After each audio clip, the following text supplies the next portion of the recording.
비 내리는 오후 시간을.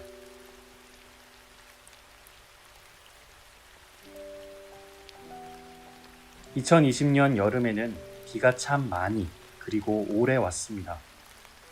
비가 계속 오면 좀 지루하기도 합니다. 하지만 빗소리를 싫어하는 사람은 별로 없을 것입니다. 그 이유는 잘 모르겠지만 빗소리는 아무리 들어도 질리지 않습니다. 특별히 할 일이 없는 오후에 빗소리를 듣는 것은 즐거운 일이죠. 비 내리는 오후 시간을 어떻게 보내야 할지조차 모르는 사람들이 불멸을 꿈꾼다. 수잔 어츠. 빗소리는 좋지만 갑자기 비가 오면 예정된 일정이 취소되기도 합니다. 빗소리를 들으면서 창밖으로 떨어지는 빗방울에 통통 튀는 나뭇잎을 보면서 멍하게 있는 것도 좋지만 계속 그러고 있을 수는 없죠. 무엇인가를 해야 할 텐데요. 무엇을 해야 할까요? 내가 진짜로 하고 싶은 일이 무엇인지 알아내는 두 가지 방법이 있습니다. 두 가지 방법 모두 일단 자기 자신을 잘 관찰하는 것에서 시작합니다.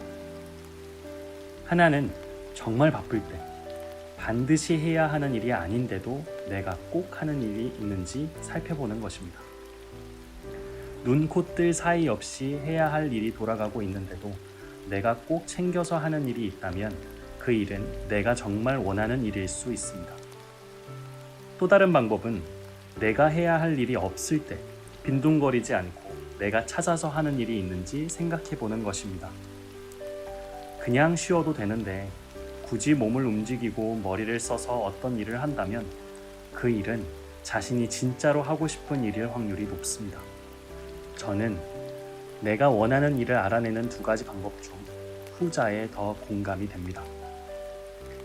할 일이 많을 때는 해야 할 일도 제대로 다 못하고 그냥 지쳐서 쓰러져 버리는 경우가 많습니다. 할 일이 없을 때, 다시 말해서 꼭 해야 할 일이 없는 상황에서 자신이 일을 만들어서 한다면 그 일이 내가 꼭 하고 싶은 일이지 않을까요? 비 내리는 오후에 예정된 계획이 갑자기 취소되었다면 할 일이 없어진 상황입니다.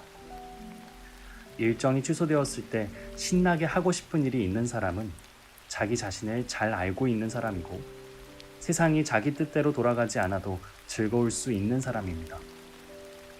혼자만이 아니라 다른 사람과 같이 할 수 있다면 그 사람에게도 기쁨을 줄 수 있는 사람이고요. 우리는 오래오래 살고 싶어 하지만 삶의 시간을 어떻게 보내야 할지에 대해서는 잘 모를 때가 많습니다. 사람은 살기 위해서 사는 것이 아닙니다. 사는 것 자체가 인생의 목표가 될 수는 없습니다. 30년을 살아도 불꽃 같은 삶을 사는 사람이 있고 100년을 살아도 별 의미 없이 시간을 보내는 사람이 있습니다. 불멸을 꿈꾸는데 시간을 쓰지 말고 비 내리는 오후에 무엇을 할지 미리 생각해 놓읍시다. 오늘도 좋은 하루 되세요. 오늘도 좋아.